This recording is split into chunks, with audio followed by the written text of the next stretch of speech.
Empezamos primero a vertir 100 mililitros de aceite en 100 mililitros de agua. Nos podemos dar cuenta desde un inicio que el aceite se queda en la parte de arriba de la mezcla. Luego procedimos a revolver esta mezcla y a pesar de todos nuestros esfuerzos, el aceite siempre se va a quedar en la parte de arriba. Estas dos sustancias no se mezclan porque son imisibles gracias a la polaridad. La polaridad de las moléculas significa la separación de las cargas eléctricas dentro de la molécula. Estas pueden ser polar y apolar.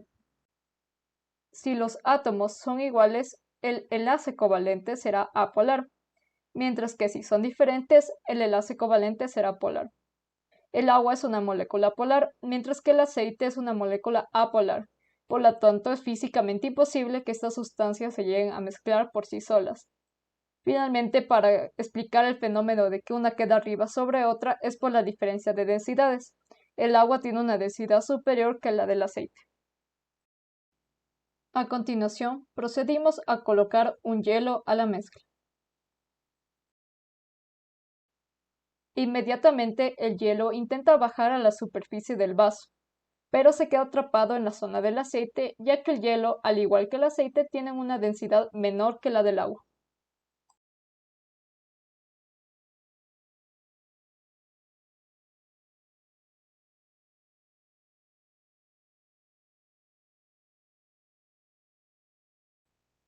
Para finalizar con este primer experimento, procedimos a agregar una cucharada de jabón líquido.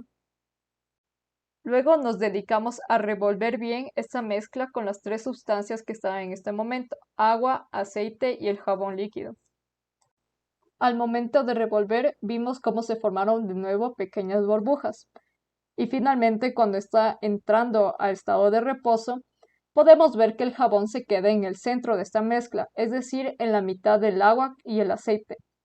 El jabón es una sustancia no polar y también tiene una densidad menor que la del agua.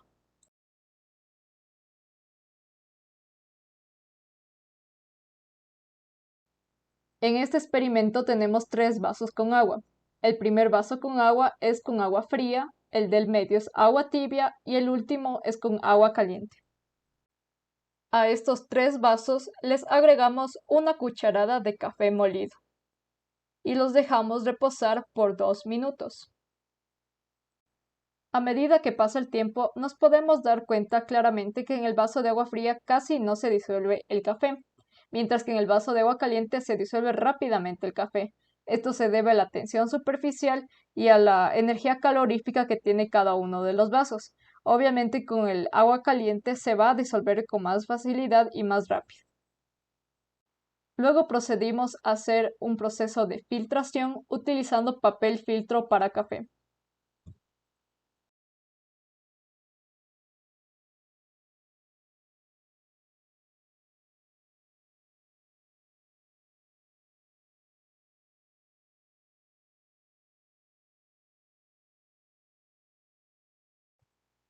Una vez pasados los tres vasos por el papel filtro, nos podemos dar cuenta que como resultado final tenemos que en el agua fría el café está de un color amarillento, ya que tiene una concentración baja del café.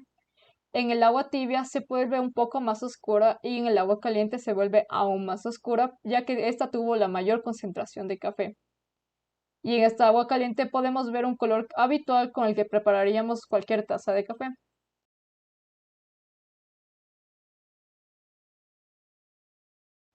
Para este tercer experimento utilizamos tres vasos con agua y sal.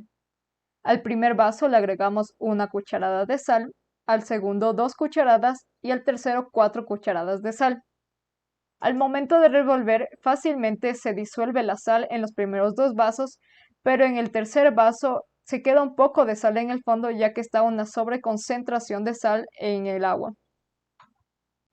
Al poner el huevo en el primer vaso, este inmediatamente se va al fondo del vaso. En el segundo vaso, el huevo se queda a la mitad y en el tercer vaso, el huevo se suspende en la parte superior del vaso.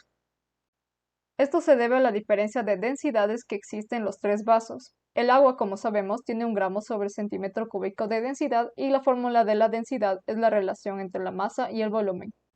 Aproximadamente una cucharada de sal es una onza, es decir, 28.24 gramos. La densidad en el primer vaso sería de 1.28 gramos sobre centímetros cúbicos, en el segundo 1.56 y en el tercero 2.13 gramos sobre centímetros cúbicos. Es decir, en el primer vaso el huevo tiene una densidad mayor a 1.28, el segundo vaso tiene una densidad similar a 156 y en el tercer vaso tiene una densidad menor a 2.13 gramos sobre centímetros cúbicos.